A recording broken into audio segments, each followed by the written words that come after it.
2 udah ada kuliah lagi ya? Katanya anatomi fisiologi jam 15 berapa ya? 15.20. Oh, jam 2:30. Iya. Oke. Bisa sampai jam Bentar. 2 lewat kok, Pak. Selanjutnya jam 3:30 nanti. Oh, 3:30. Iya, Pak.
Sambil aja lah ya.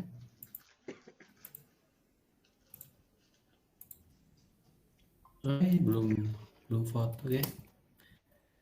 Nyalain dulu dong kameranya. Zahra, Puji, absen ya?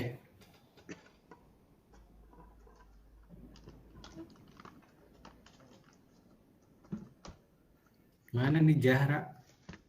Nggak ada suaranya. Bentar, Pak.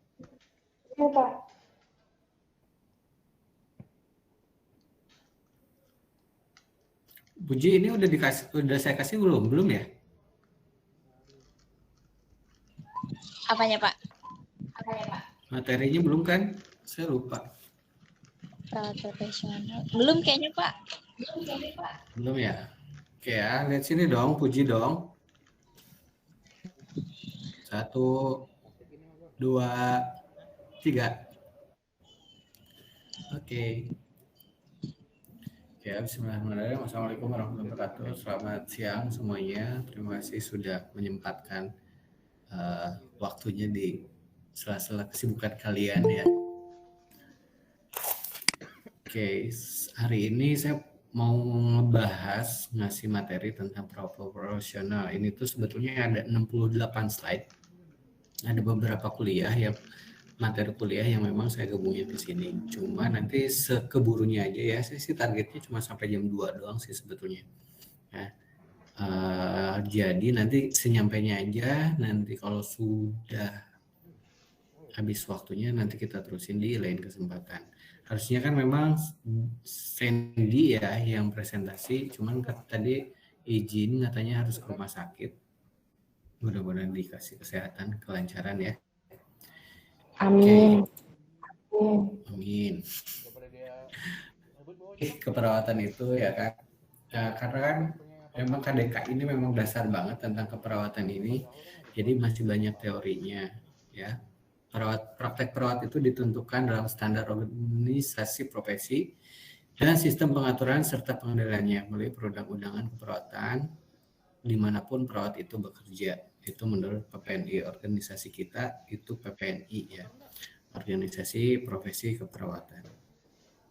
Kemudian standar praktek keperawatan adalah suatu pernyataan yang menguraikan suatu kualitas yang diinginkan terhadap pelayanan keperawatan yang diberikan untuk klien. Ini menurut Gilis ya kan. Kemarin yang teori ya Zahra ya, dari yang Zahra kalau nggak salah udah ada juga tuh Gilis. Fokus utama standar praktek keperawatan adalah klien, digunakan untuk mengetahui proses dan hasil pelayanan keperawatan yang diberikan dalam upaya mencapai pelayanan keperawatan. Nah, apa sih yang nanti kira-kira nih untuk mencapai pelayanan keperawatan itu ya? Nah, ciri-cirinya praktek keperawatan itu yang pertama otonomi dalam pekerjaan. Nah, itu kemarin udah saya sempat singgung karena perawat itu sebuah profesi ya, jadi dia tegak berdiri sendiri dengan body of knowledge-nya. Jadi dia punya bertanggung jawab dan bertanggung jawab atas apa yang dia lakukan. Ya. Kemudian pengambilan keputusan yang mandiri. Jadi harus teman-teman camkan kembali kalau misalnya profesi perawat itu adalah bukan pembantunya dokter ya, bukan membantu dokter. Kita adalah kolaborasi gitu kan. Nah, ini di yang keempat juga kolaborasi dengan disiplin lain. Disiplin lain ya dokter, ya farmasi, lab, laborat gitu kan, radiologi dan lainnya. Kemudian ciri-cirinya pemberian pembelaan karena itu body of knowledge-nya itu dia punya hak dan kewajiban untuk mengelola si kliennya, si pasiennya gitu. Kemudian memfasilitasi kepentingan pasien, apapun yang berhubungan dengan pasien itu harus kita fasilitasi dengan ruang lingkup keperawatan yang ada. Jangan sampai dia memfasilitasi terus pasiennya minta yang aneh-aneh kan, itu nggak worth it juga gitu. Nah, ini merupakan standar keperawatan menurut anak tahun 1992. Adalah standar keperawatan itu proses. Sebentar ya. Halo Max. Halo Pak. Yuk. Pak, saya mau eksekusi poli gigi, saya chat ya. Poli anak. Iya. Poli anak ya, benar poli anak. Oke. Ya, saya eksekusi ya. Yuk. Thank you ya Max. Yo. Oh.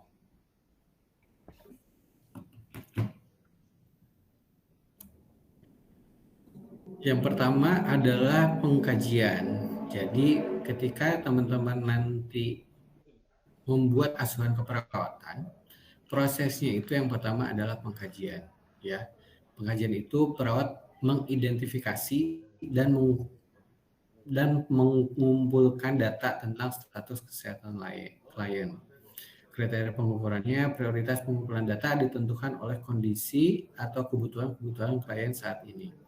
Data tetap dikumpulkan dengan teknik-teknik pengkajian yang sesuai. Pengumpulan data melibatkan klien, orang-orang terdekat klien, dan petugas kesehatan. Kemudian yang keempat, proses pengumpulan data bersifat sistematis dan berkesinambungan. Data-data yang relevan didokumentasikan dalam bentuk yang mudah didapatkan kembali. Jadi nanti kalau teman-teman kan belum pernah ke rumah sakit, nanti belajar di dokumentasi keperawatan lebih dalam lagi. Ini saya menjelaskan secara umumnya aja ya. Kemudian yang kedua adalah diagnosa keperawatan. Nah, diagnosa keperawatan itu beda dengan diagnosa medis atau dokter ya. Nah, diagnosa keperawatan itu menganalisa data yang dikaji untuk menentukan diagnosa keperawatan itu sendiri. Kriteria pengukurannya, diagnosa ditetapkan dari data hasil ya. Pengkajian itu mulai dari identitas klien, kemudian keluhan klien pada saat datang ke rumah sakit, kemudian apa yang dicurahkan oleh pasien dan keluarganya itu merupakan data ya, dan itu harus tercatat di form pengkajiannya. Diagnosa disahkan dengan klien, orang-orang terdekat klien, tenaga kesehatan bila memungkinkan. Diagnosa didokumentasikan dengan cara memudahkan perencanaan keperawatan. Biasanya ketika misalnya pasien mengeluh nyeri nih, atau pasien mengeluh sakit kepala gitu kan, dia kan pasien tuh kan orang awam yang misalnya baru datang tiba-tiba sakit kepala, datang ke kita dengan keluhan tersebut, belum tentu dia dari tensi, belum tentu dia dari kolesterolnya ya kan, ada faktor-faktor lain. Nah, itu harus dikaji skalanya gitu kan. Kapan nyerinya, terakhir makan apa ya, gitu-gitu tuh harus dikaji. Nah, itu merupakan data. Nah, dari situ, dari data semua pengkajian itu nanti kita dapat mendiagnosa keperawatan. Misalnya tensinya ternyata memang tinggi nih 160. Biasanya berapa Bu? Kan kita tanya tuh, biasanya berapa? Oh, saya biasanya cuma 130, 120, 130 awalnya. Nah, sekarang lagi tinggi, gimana tuh pola kemarin tidurnya nyenyak enggak gitu kan? Atau lagi stres atau baru sejam yang lalu minum kopi enggak gitu kan? Itu bisa menyebabkan tensinya tinggi. Nah, dari misalnya tensinya tinggi dengan data subjektif dan data objektif yang udah ada di dalam pengkajian, nanti kita tulis diagnosanya itu. Berarti nyeri kepala berhubungan dengan tekanan darah yang tinggi. Nah, jadi harus ada bahasa itu kalau diagnosa keperawatan itu ya. Kemudian kalau menurut anak ini, di poin setelah diagnosa keperawatan ada identifikasi hasil. Nah, kalau di PPNI itu, menurut PPNI, itu langsung, jadi udah diagnosa itu langsung ke tahap perencanaan. Saya menjelaskan dulu dari yang anak ya. Perawat mengidentifikasi hasil yang diharapkan secara individual dengan pada klien. Kriteria pengukurannya hasil diambil dari diagnosa. Hasil-hasil didokumentasikan sebagai tujuan-tujuan yang dapat diukur. Hasil-hasil dirumuskan satu sama lain dengan sama klien, orang-orang terdekat klien dan petugas kesehatan. Hasil harus nyata, realistis, sesuai dengan kemampuan kapasitas klien saat ini dan kemampuan potensial. Hasil yang diharapkan dapat dicapai sesuai dengan sumber-sumber yang tersedia bagi klien. Hasil yang diharapkan meliputi perkiraan waktu pencapaian. Hasil yang diharapkan memberi arah bagi kelanjutan perawatan. Biasanya identifikasi hasil ini merupakan sebuah ancang-ancang sebelum kita melakukan membuat perencanaan keperawatan. Ancang-ancang, tahu kan ancang-ancang? Dugaan ketika kita tuh, oh iya karena nyeri kepala dengan perawatan seperti ini, kita pengen hasilnya adalah ya udah hilang atau berkurang intensitas nyerinya. Nah, tapi di rumah sakit itu jarang form asuhan keperawatan itu ada identifikasi hasilnya. Jadi langsung ke tahap perencanaan atau intervensi. Ya. Nah, perencanaan ini menetapkan suatu rencana keperawatan yang menggambarkan intervensi keperawatan untuk mencapai hasil yang diharapkan. Kriteria pengukurannya, rencana bersifat individual sesuai dengan kebutuhan dan kondisi klien. Rencana tersebut dikembangkan bersama klien, orang-orang terdekat klien, dan petugas kesehatan. Rencana tersebut menggambarkan praktek keperawatan sekarang yang dibutuhkan oleh si pasien. Rencana tersebut didokumentasikan, rencana tersebut harus menunjukkan kelanjutan perawatan. Misalnya ya, ternyata tensinya 160 ya kan, tapi nyeri kepalanya hebat banget dengan skala, misalkan ditanya tuh nanti, Bu, kalau 1 sampai 10 ibu sakit kepalanya kayak gimana gitu kan, ya di angka 9 atau 10 gitu kan. Oh, berarti harus dibuat tuh perencanaannya. Oke, yang pertama apakah perlu CT scan kepalanya gitu kan? Tanya dulu kan, harus ibu punya riwayat apa aja gitu, ditulis tuh nanti. Apakah pernah cedera di kepalanya gitu kan, dan lain-lainnya. Dan nanti itu sebuah rencana. Even dia misalnya rencananya untuk diperiksa darah, periksa di CT scan, di MRI, nah itu bagian dari rencana. Termasuk nanti misalnya, coba ibu terapi dulu obat ini, itu kan kolaborasi dengan dokter gitu kan. Nah nanti kita lihat tuh efek setelah 3 jam setelah pemberian obat, apakah nyerinya berkurang atau tidak. Nah itu adalah bagian dari perencanaan. Nah, kemudian tahap implementasi ya. Perawat mengimplementasikan intervensi yang diidentifikasi dari rencana keperawatan. Implementasi itu merupakan tindakan ya, intervensi bersifat konsisten dengan rencana perawatan yang dibuat. Intervensi diimplementasikan dengan cara yang aman dan tepat. Intervensi pasti harus didokumentasikan. Jadi apa yang kita lakukan adalah itu yang kita catat ya. Semua yang kita lakukan, semua yang kita kontrak dengan klien tersebut itu harus didokumentasikan. Tindakan apapun, pemberian obat misalnya pemberian obat pukul 10, obatnya apa, ini misalnya. Nah, itu harus dicatat. Kemudian pemberian infus, rencana tindakan infus. Nah, itu harus dilakukan gitu kan. Misalnya jadwalkan jam 2 untuk MRI rencananya. Nah, implementasinya ya jam 2 harus diantar nanti untuk di MRI. Itu implementasi secara singkat. Kemudian yang terakhir masuk ke evaluasi. Perawat mengevaluasi kemajuan klien terhadap hasil yang telah dicapai. Kriteria pengukurannya, evaluasi bersifat sistemis dan berkesinambungan. Respon klien terhadap intervensi didokumentasikan. Keefektifan intervensi dievaluasi dalam kaitannya dengan hasil. Pengkajian terhadap data yang bersifat berkesinambungan digunakan untuk merevisi diagnosa, hasil-hasil dan rencana perawatan untuk selanjutnya. Revisi diagnosa, hasil dan rencana perawatan didokumentasikan. Klien, orang terdekat, dan petugas kesehatan dilibatkan dalam proses evaluasi. Jadi ketika semua misalnya udah dilakukan tuh pemberian terapi obat masih, terus MRI udah dilakukan, CT scan. Nah, nanti kan hasilnya ada, misalnya hasil MRI-nya nanti tunggu 2 jam lagi baru keluar. Nah, dari situ dilihat tuh, dievaluasi apakah ada hubungannya dari rencana yang kita udah canangkan, gitu. Kalau nggak ada, terus ternyata hasilnya malah nihil, bukan dari situ, berarti kan ganti tuh perencanaannya, berarti yang itu udah selesai tuh kegiatan MRI-nya. Nah, itu harus ditulis di formnya, di form ASCAP-nya. Nah, nanti balik lagi tuh ke rencana.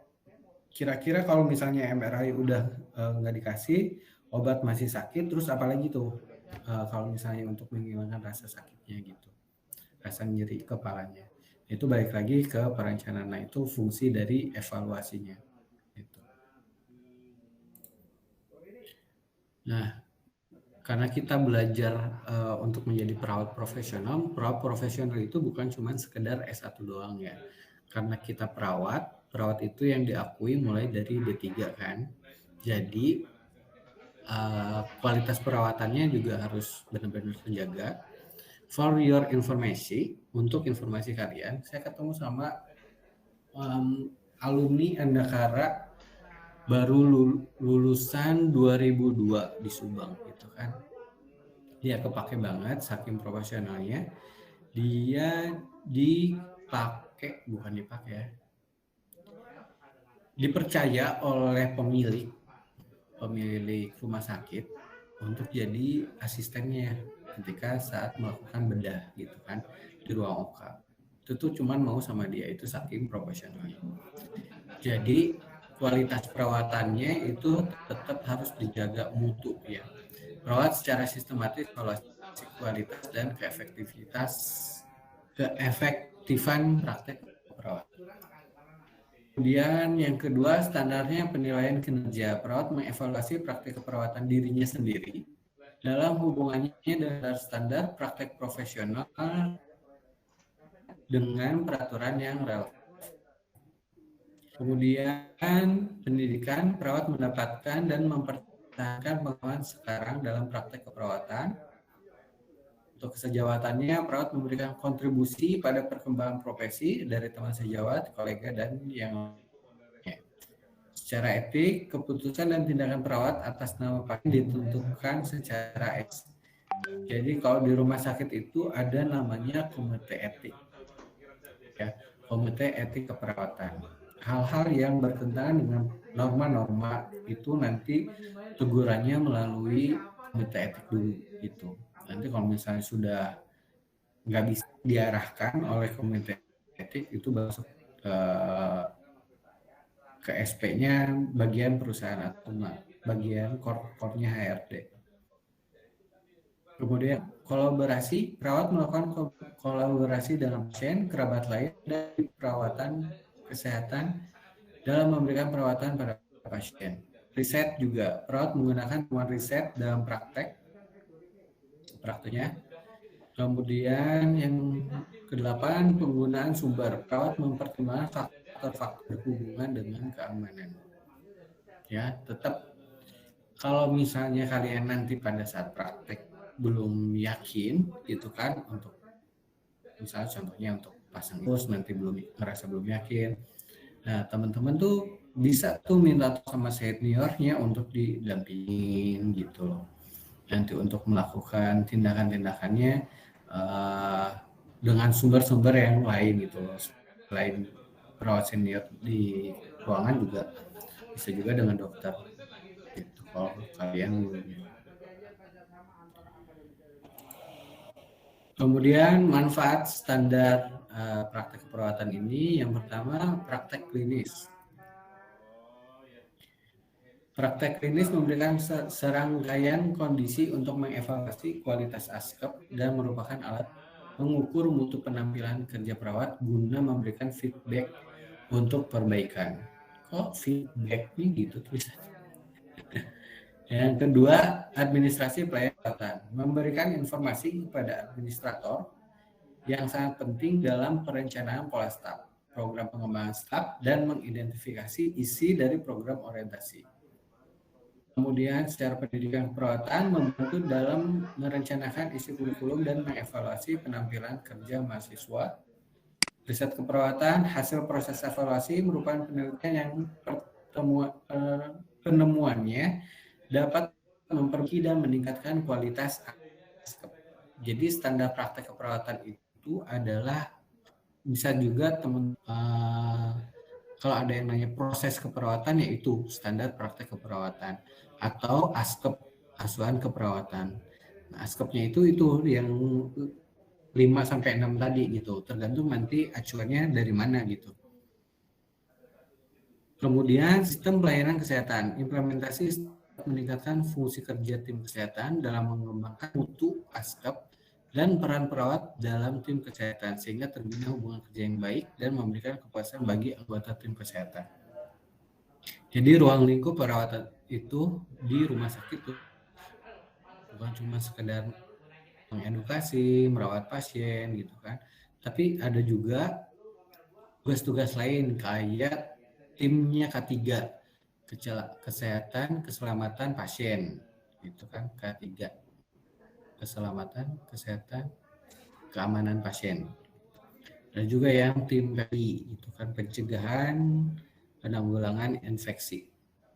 Nah, itu juga bagian dari perawat. Jangan sampai nggak diedukasi, nggak ada pendidikannya secara kontinu, tiap beberapa ikut pendidikan atau pelatihan gitu. Lingkup standar keperawatan, lingkup dari definisi keperawatan, ini acuannya dari teman-teman nanti kalau misalnya mau baca-baca ya. Baca dari ruang lingkupnya, kemudian falsafah itu, kemudian fungsi pelayanan keperawatan itu sendiri, kemudian organisasi pelayanan keperawatan, ya harus tahu itu kan ada rujukannya. Kemudian proses keperawatan itu sendiri, proses keperawatan itu main course-nya perawat nanti gitu kan. Kemudian tindakan keperawatan independen, catatan askep meliputi cara isi, format-format yang digunakan. Nah, format-format ini itu beda tiap rumah sakit. Ya, ada yang sama bahkan ada yang masih ditulis, ada yang udah computerized. Nanti pasti diajarin sih sebetulnya di rumah sakit. Kemudian kualifikasi tenaga keperawatan, peran dan fungsi keperawatan, administrasi pelayanan dan keperawatan. Ini merupakan lingkup standar keperawatan.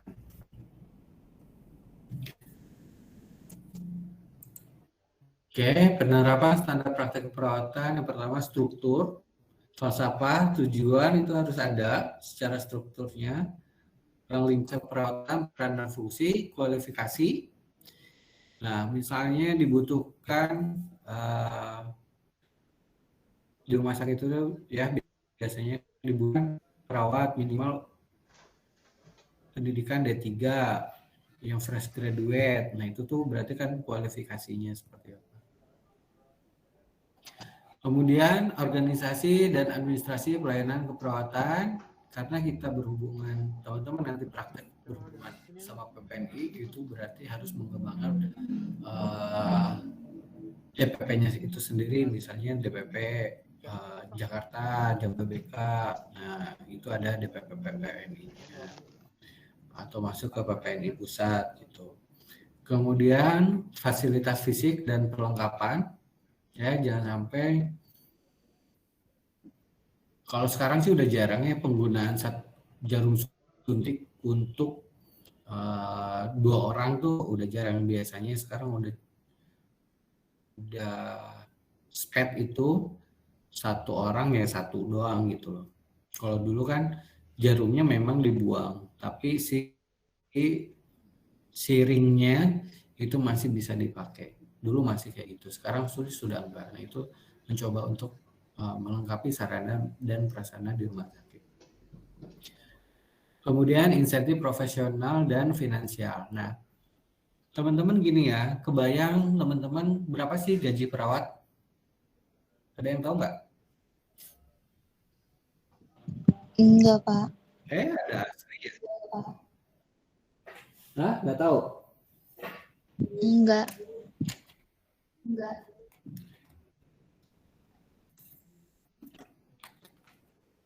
Nah, gaji perawat itu rata-rata kalau di Jakarta udah start di 2 sampai 3 juta lah.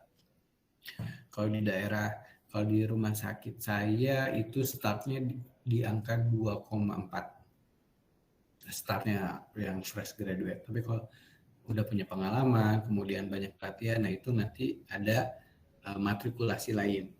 Nah, insentif di sini, setiap perawat yang melakukan tindakan itu ada jasa medisnya.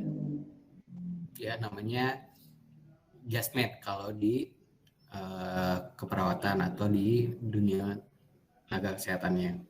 Tapi kalau di yang manajerial itu biasanya dapat insentif namanya.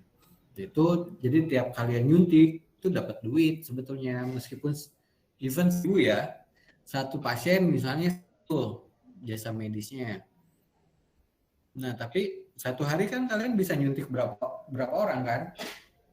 Ya, kalikan aja nanti 24 hari kalian kerja misalnya. Itu berapa dari nyuntik doang. Belum juga ada bonus-bonus dari rumah sakit. Jadi jangan ngelihat gaji kecilnya, tapi kontinuitasnya gitu kan, gaji yang tengah bulan itu pas ada nggak gitu loh. Kalau nanti teman-teman mau nyari kerja, cari yang kayak gitu. Kemudian proses, ya asuhan keperawatan itu yang tadi 5 sampai 6. Kemudian hasil, pengaruh atau efek dengan kemajuan ASKEP. Status kesehatannya kayak gimana, kegiatannya apa aja, kemudian tingkat pengetahuan dari klien kayak gimana gitu kan. Karena klien itu atau pasien itu, kenapa dia bisa sakit? Karena dia nggak tahu gitu kan. Kemudian dia nggak mampu dan nggak mau gitu loh. Nah, makanya biasanya di setiap ASKEP itu pasti ada tingkat pengetahuannya pasien rendah tentang penyakit ini, sakit kepala ini misalnya. Kemudian ada kepuasan tersendiri untuk klien karena dia berhasil sembuh dibantu oleh perawat, dirawatin. Kemudian ada kepuasan tersendiri ketika pasien-pasien tersebut berhasil melewati masa kritisnya. Apalagi kalau teman-teman nanti di ICU gitu kan, yang notabene pasiennya udah megap-megap, udah lihat di monitor pemantauannya gitu kan. Ketika pasiennya udah sembuh tuh ada kepuasan sendiri buat kita tuh gitu. Kemudian, nah ini menuju ke sana ada yang namanya resepsi praktik. Ini mulai dari Undang-Undang Kesehatan tahun 92,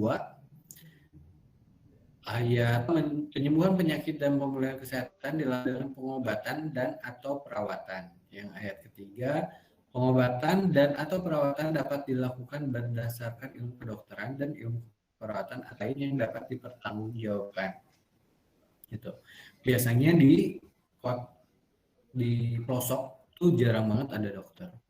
Tapi pasti ada aja satu atau dua gitu bidan ataupun perawat yang bisa menghandle semua penyakit yang ada di sana. Bukan menghandle penyakit ya maksudnya. Bisa jadi kalian tahu mantri? Tahu Pak. Mantri tahu mantri? Tahu Pak. Nah biasanya di kota-kota kecil atau di pelosok di desa itu biasanya ada aja mantri gitu kan. Minimal ada di UPTD. UPTD itu unit puskesmas pembantu gitu intinya itu.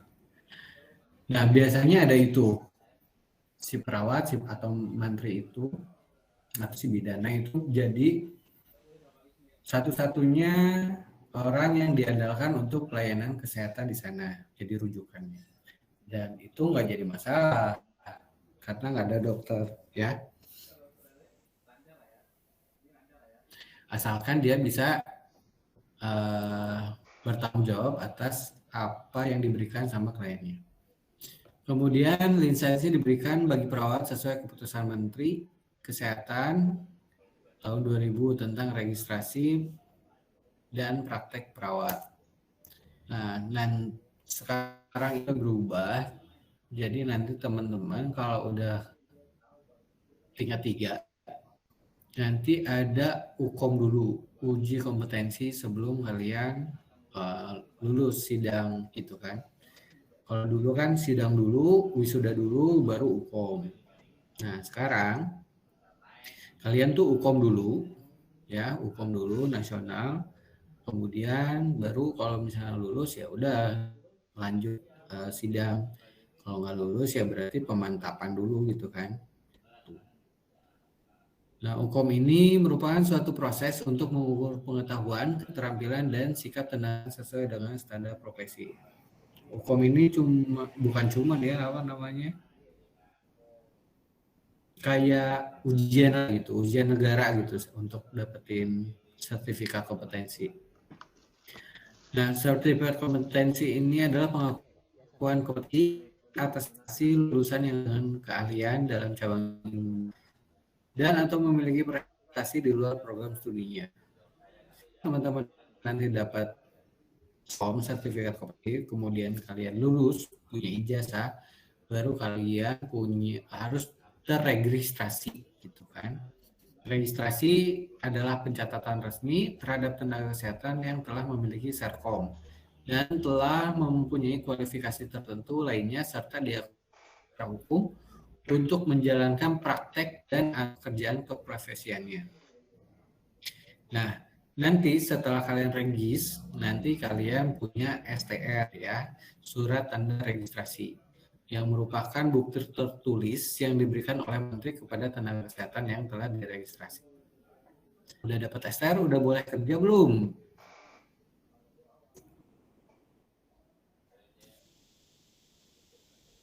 Udah boleh kerja belum? Udah dapat STR?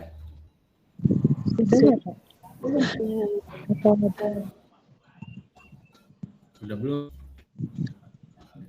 Sudah kali Pak. Ya, jadi ketika kalian udah punya STR, nanti kan kalian akan bekerja dan bisa dilampirkan. Tahu sekali aktifnya? Tahu nggak? Pak, maaf tadi suara Bapak putus-putus. Oh gitu. STR-nya kira-kira expire date-nya berapa tahun sekali? 5 tahun. 5 tahun.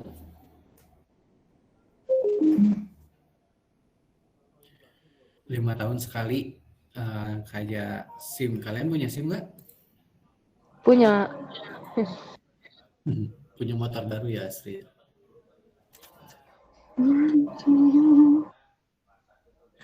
Nah, itu 5 tahun sekali. Tetap kalian, jadi ketika sebelum STR kalian habis, itu 6 bulan sebelumnya, itu kalian udah harus pengajuan untuk perpanjangan STR. Nah, salah satu perpanjangannya itu harus di luar biaya bulanan yang kalian nanti akan iuran ke PPNI, kalian harus mengumpulkan SKP yang didapatkan dari seminar-seminar atau pelatihan-pelatihan. Itu. Nah, baru setelah STR punya, kalian lamar ke rumah sakit. Nah, nanti baru keluarlah SIP, surat izin praktek di rumah sakit tersebut. Itu keluarnya di PTSP. Oke. Masuk ke etika dalam dunia keperawatan. Ya.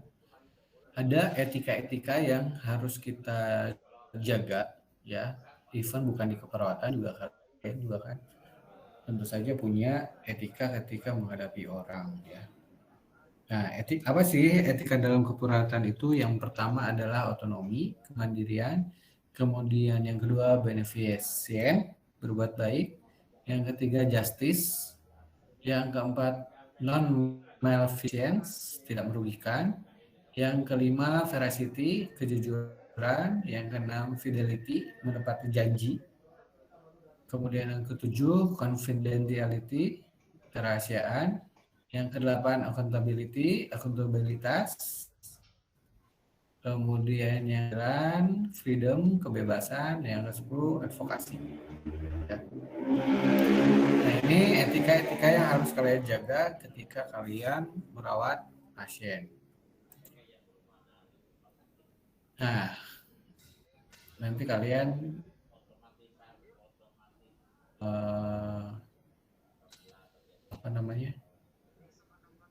ini nanti kita singgung satu-satu ya. Apa aja sih contohnya otonomi, kemudian contohnya beneficient, contohnya keadilan dan lain-lainnya gitu. Nanti kita singgung. Nah, sekarang masuk ke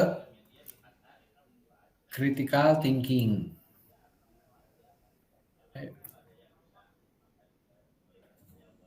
Ngebut banget ya saya teh. Kecepatan nggak sih? Kecepatan nggak? Enggak, Pak. Hah? Enggak. Enggak.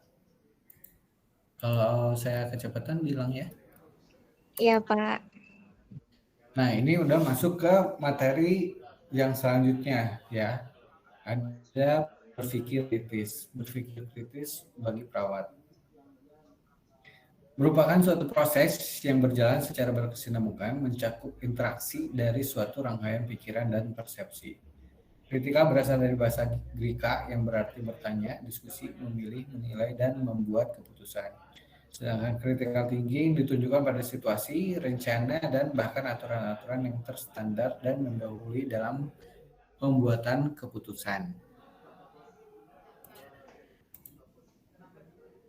Nah, konsepnya penerapan berpikir kritis dalam proses keperawatan dengan kasus nyata akan memberikan gambaran tentang pemberian ASKEP yang komprehensif dan bermutu. Berpikir kritis adalah suatu proses di mana seorang atau individu dituntut untuk mengintervensikan atau mengevaluasi informasi untuk membuat sebuah penilaian atau keputusan berdasarkan kemampuan, menerapkan ilmu pengetahuan, dan pengalaman.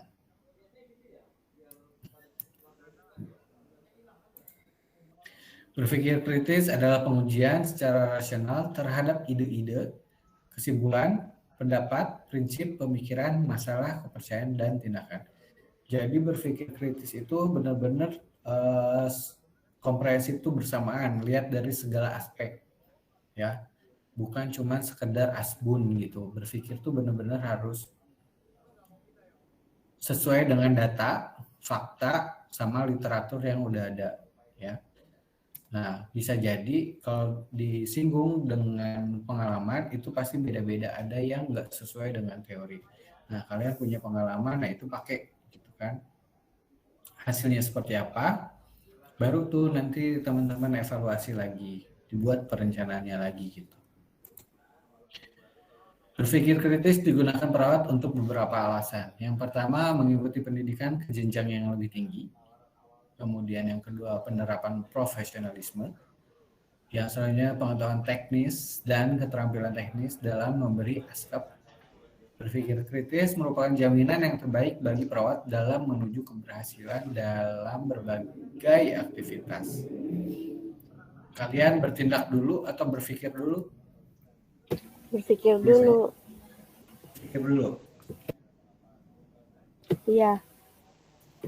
Contohnya kayak gimana, Jara?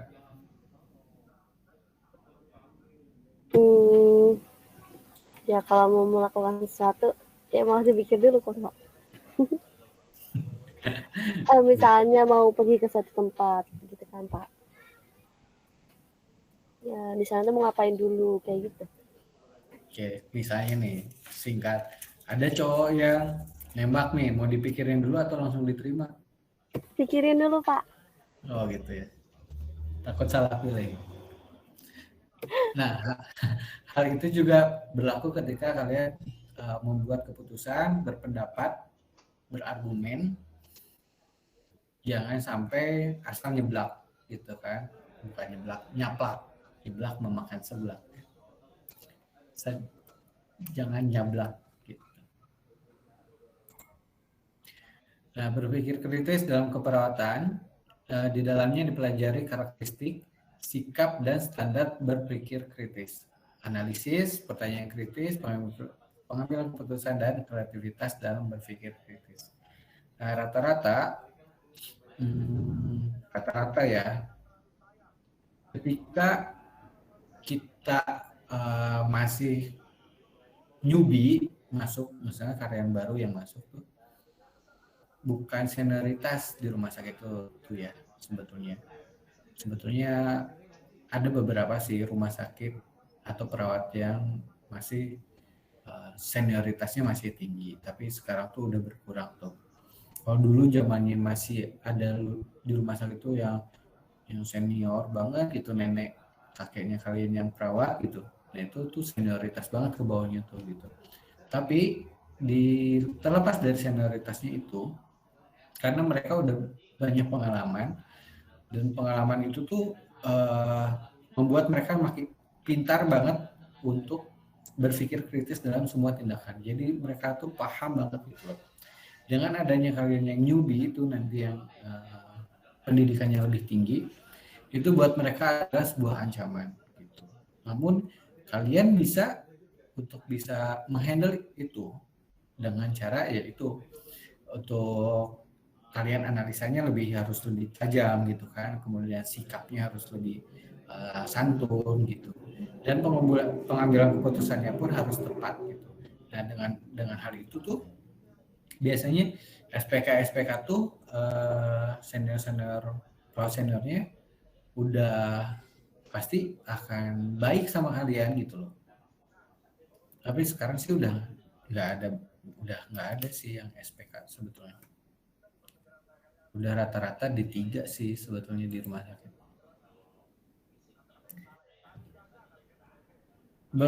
Proses berpikir ini dilakukan sepanjang waktu sejalan dengan keterlibatan kita dalam pengalaman baru dan menerapkan pengetahuan yang kita miliki. Kita menjadi lebih mampu untuk membuat asumsi, ide-ide, dan membuat kesimpulan yang valid. Semua proses tersebut tidak terlepas dari sebuah proses berpikir dan belajar. Pernah nggak kalian nggak berpikir gitu?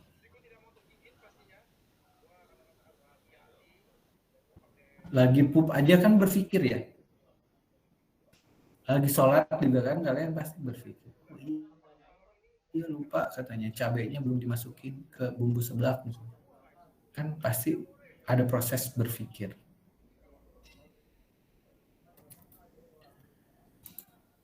Kemudian berpikir kritis dalam keperawatan merupakan komponen dasar dalam mempertanggungjawabkan profesi dan kualitas perawatan. Pemikir kritis keperawatan menunjukkan kebiasaan mereka dalam berpikir, kepercayaan diri, kreativitas, fleksibilitas, pemeriksaan penyebab anamnesa, integritas intelektual, intuisi, pola pikir terbuka, pemeliharaan, dan refleksi. Pemikir kritis keperawatan mempraktekkan keterampilan kognitif meliputi analisa, menerapkan standar, memprioritaskan masalah penggalian data, rasional tindakan, prediksi, dan sesuai dengan ilmu pengetahuannya. Jadi ketika kalian ini tuh digunakan bukan cuma sekedar di dalam asuhan keperawatan.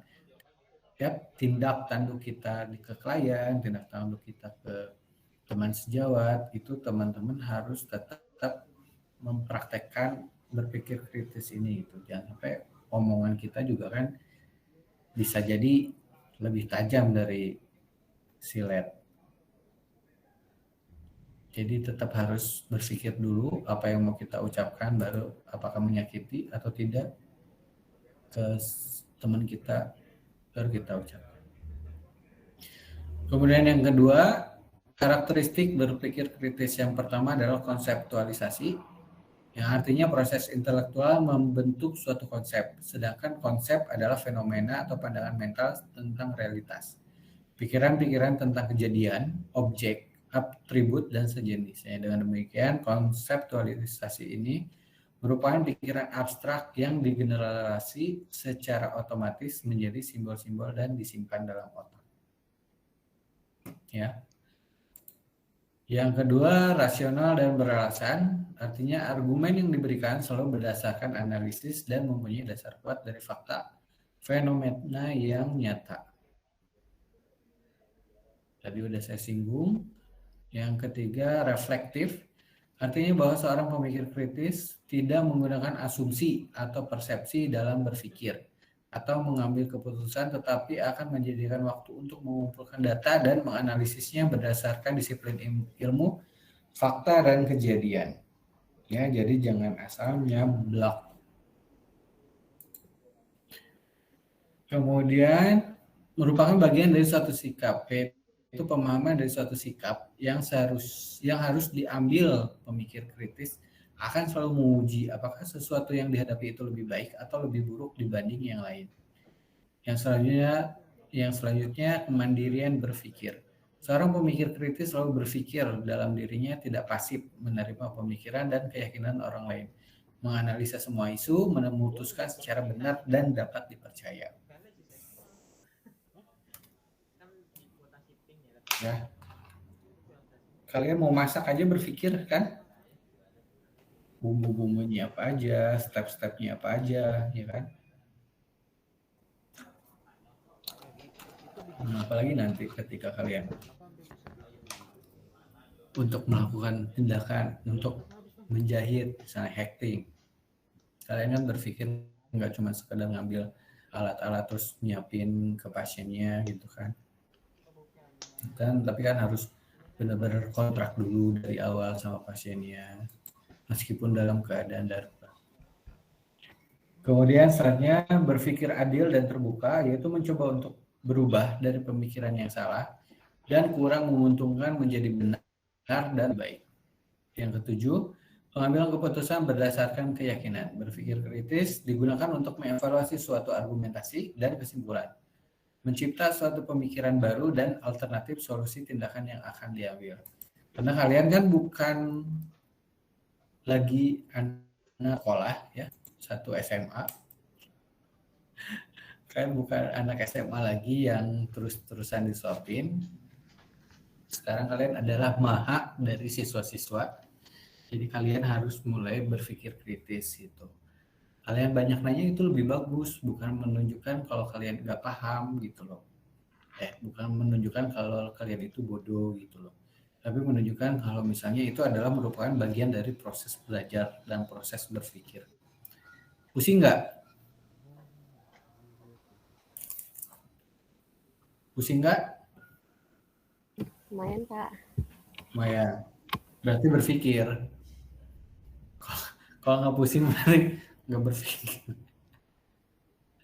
Saya kalau otaknya sampai ngebul gitu kan, nah berarti berpikir keras gitu. Karakteristik berpikir kritis yakni meliputi kegiatan merumuskan pertanyaan, membatasi permasalahan, jangan sampai simpang siur, menyimpang dari permasalahan yang ada gitu kan. Kemudian menguji data-data, menganalisis berbagai pendapat, menghindari pertimbangan yang sangat emosional, menghindari penyederhanaan berlebihan, mempertimbangkan berbagai interpretasi, mentoleransi ambiguitas. Ya, ini menurut Wade tahun 95. Kemudian masuk bagian C, model berpikir kritis. Sebelum melanjutkan lebih jauh, kita perlu mencoba untuk menemukan jalan yang membantu pelajar pemula seperti kita untuk belajar tentang berpikir kritis dan termasuk perkembangan model berpikir kritis yang menjadi pokok bahasan. Banyak klasifikasi berpikir yang ditemukan di literatur. Menurut Costa tahun 85, berpikir kritis dikenal the 6R. Remembering, repeating, reasoning, reorganisasi, relating, sama reflecting. Ya, RS the 6 R's gitu loh. Mengingat, mengulang, memberi alasan, bukan judul lagu ya. Memberi alasan yang rasional tentu saja. Kemudian reorganisasi yang berhubungan, kemudian yang merenungkan. Kita harus merenungkan, ya kan, apa yang kita ucapkan, apakah menyakiti atau orang lain gitu kan, apa tindakan kita gitu kan, itu menurut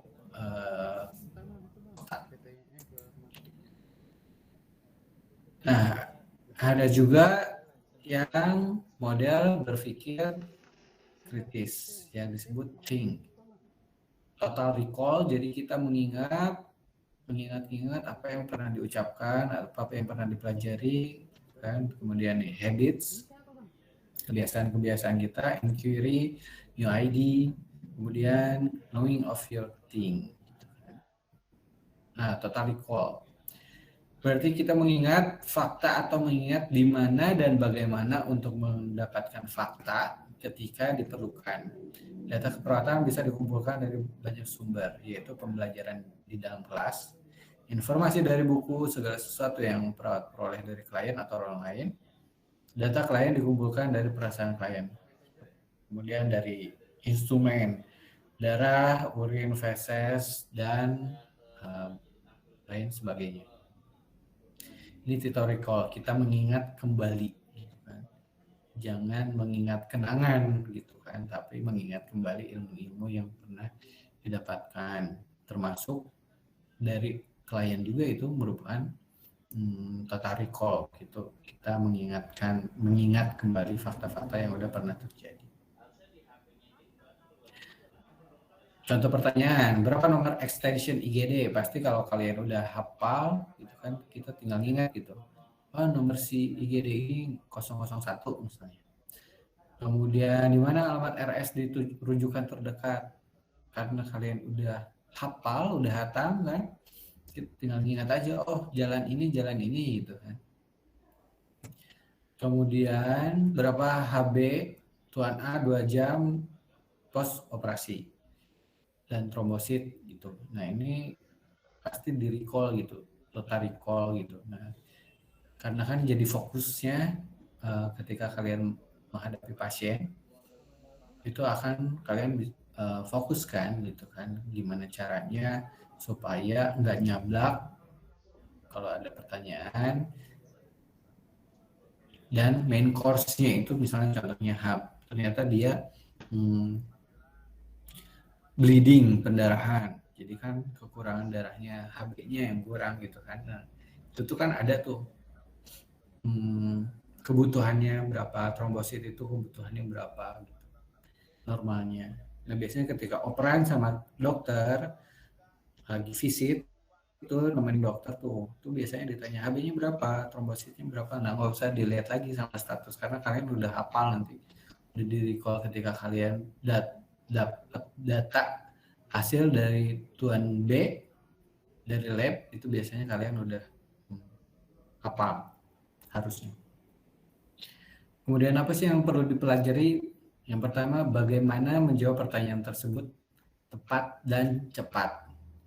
Kemudian bagaimana data tersebut dapat kita ungkapkan setiap saat. Berapa banyak data yang bisa kita simpan. Bagaimana rumus atau kunci menghafal untuk meningkatkan memori. Nah ini merupakan sesuatu hal yang harus teman-teman pelajari nantinya ya. Oke. Kemudian habit atau kebiasaan merupakan pendekatan berpikir ditinjau dari tindakan yang diulang berkali-kali sehingga menjadi kebiasaan yang alami. Mereka menerima apa yang mereka kerjakan, menghemat waktu, dan mudah untuk dilakukan. Manusia itu ya selalu menggambarkan sesuatu yang mereka kerjakan sebagai kebiasaan, seperti saya mengerjakan sesuatu di luar pikiran. Ya, harus multitasking gitu loh. Ingat A, itu kan harus dikerjain A, ketika datang permintaan B, pas datang A-nya malah jadi lupa. Nah, jadi harus multi. Hal ini bukan kebiasaan dalam keperawatan karena tindakan yang dilakukan tidak menggunakan proses berpikir. Hal ini terjadi jika proses berpikir sudah berakar dalam diri mereka dalam sesuatu atau kemungkinan yang terjadi di bawah sadar. Habits mengikuti sesuatu yang dikerjakan di luar metode baru setiap waktu. Contohnya, pernah kalian mengendarai kendaraan dan pernah kita ingat pohon yang pernah kita lewatin gitu loh. Yang kita pikirkan dan harapkan adalah supaya kita terhindar dari kecelakaan. Ini contohnya. Pernah ngitung nggak ada berapa polisi tidur gitu kan dari rumah kita ke jalan raya gitu kan. Nah kalian dengan metode itu karena saking seringnya jadi kebiasaan, misalnya yang biasanya motornya ngegasruk gitu kan kena sama polisi tidur, jadi kalian harus pelan-pelan miring-miring, itu kan udah jadi kebiasaan. Nah tiba-tiba ke sini. Oh iya. Contohnya CPR, suatu kebiasaan yang sangat penting dalam keperawatan. Ketika seorang menjelang ajal, sebuah solusi yang cepat yang dibutuhkan di sini adalah melakukan pijat jantung CPR, ya, atau RJP bahasa Indonesianya. Memberikan injeksi, mempertahankan suhu tubuh, memasang kateter dan aktivitas lainnya. Hal tersebut merupakan suatu kebiasaan yang dialami, terjadi dan dilakukan oleh perawat.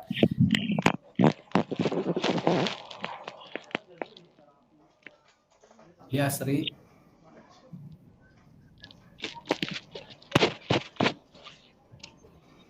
Kenapa, Sri?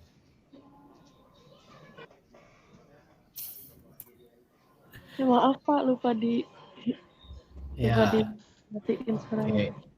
Nah, karena kalian sudah belajar tentang CPR, nantinya tentang menyuntik, gimana caranya menyuntik, caranya menginfus, gitu kan. Karena udah terbiasa, kebiasaan kalian, udah jadi habits gitu. Jadi udah gampang aja kalau misalnya nemu orang yang jatuh pingsan gitu kan, tiba-tiba jatuh pingsan di jalan. Nah, udah otomatis kalian udah langsung CPR tuh gitu. Nah, contoh-contohnya seperti itu. Karena udah habit. Yang perlu dipelajari, bagaimana sesuatu menjadi suatu kebiasaan, mengapa suatu aktivitas berguna gitu kan. Karena tahu nih pasti berguna banget buat kita, minimal karena kita sebagai perawat pasti nanti ditanya-tanyain, dimintain tolong oleh tetangga-tetangga minimal contohnya. Kalian bisa Nancy aja gitu kan, karena udah kalian biasa jadi gak akan pegel lagi tangannya, sense untuk mendengarnya melalui stetoskop itu udah hafal denyutnya yang keberapa gitu kan, pas tensinya turun gitu. Kemudian udah biasa meraba nadi, ngitung nadi per detiknya gimana lebih cepat. Nah itu cara-cara untuk membiasakan kebiasaan yang udah jadi habits-nya kita.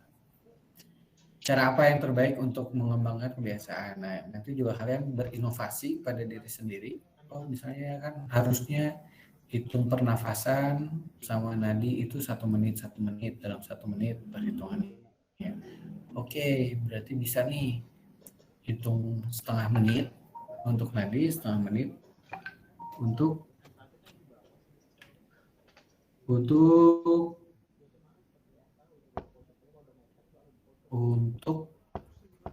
respirasi. Gitu. Itu Pak kalau misalkan ngitung kayak respirasi gitu, kita kan ngitung setengah menit ya Pak. Nanti habis itu dikali 2 atau gimana Pak? Biar nggak lama. Nah, gitu. Tinggal dikali 2. Boleh itu pakai gitu ya Pak? Boleh. Kan itu inovasi kalian. Kan yang penting hitungannya pas gitu kan. Mulai dari detiknya di angka 12 gitu kan, sampai detik ke di angka 6. Kemudian itu ganti ke nafas kalian sambil ngitung nafas. Terus tinggal dikaliin 2 itu boleh. Yang penting setengah menit pertama yang benar ya Pak ngitungnya Pak? Iya.